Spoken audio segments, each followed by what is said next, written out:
Rhett Ellison blocked for Adrian Peterson in Minnesota. Will the Giants' new hybrid tight end/fullback be opening holes for AP in New York on Ellison's so-called dream team?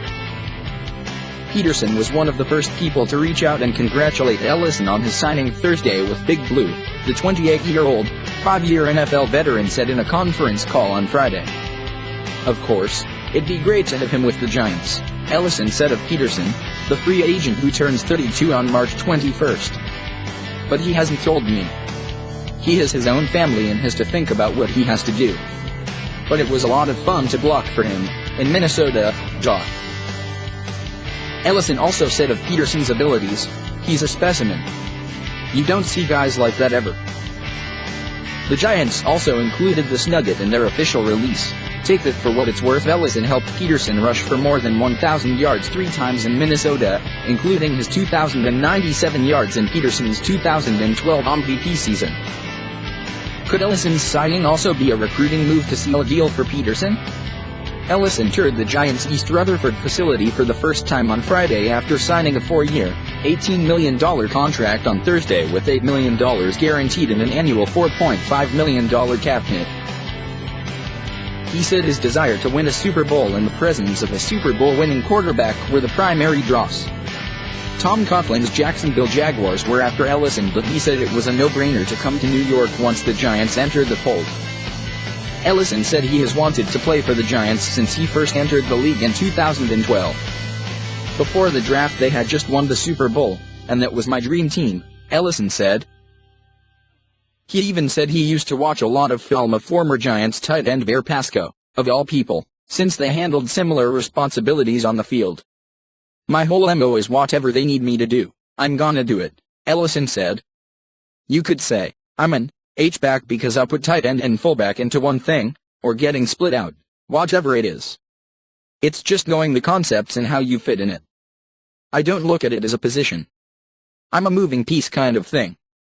Ellison, 6'5", 250 pounds, said this past season was the hardest season of my life physically and mentally, having to undergo surgery for a torn patellar tendon in his knee after the 2015 season and recover to appear in 15 games for Minnesota this past season.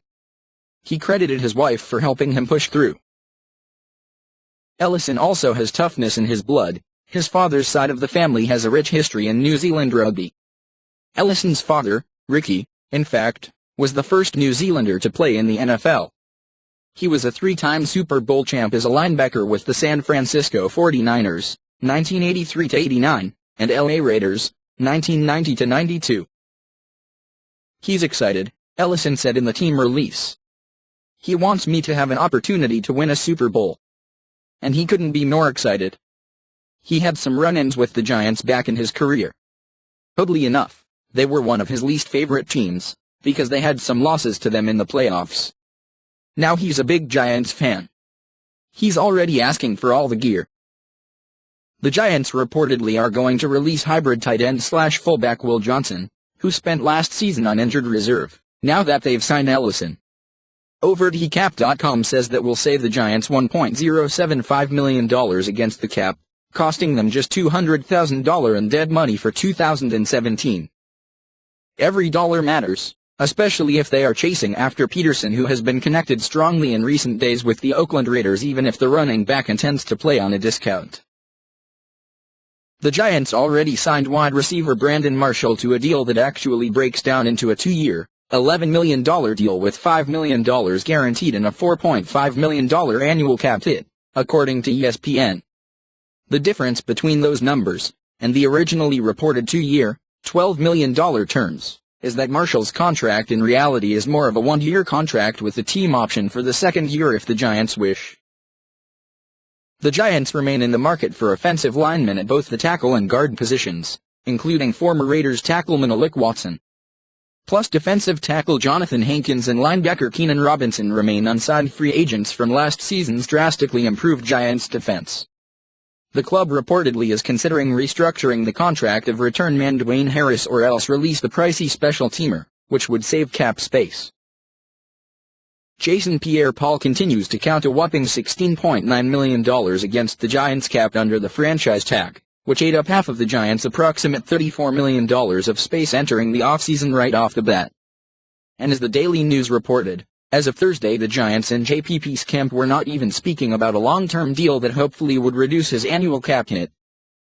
However, after seeing Calais Campbell sign with Jacksonville on a 4-year, $60 million contract with $30 million guaranteed and a $15 million annual cap hit, it seems likely that Pierre-Paul, still only 28, will expect a payday not that far below his franchise tender number.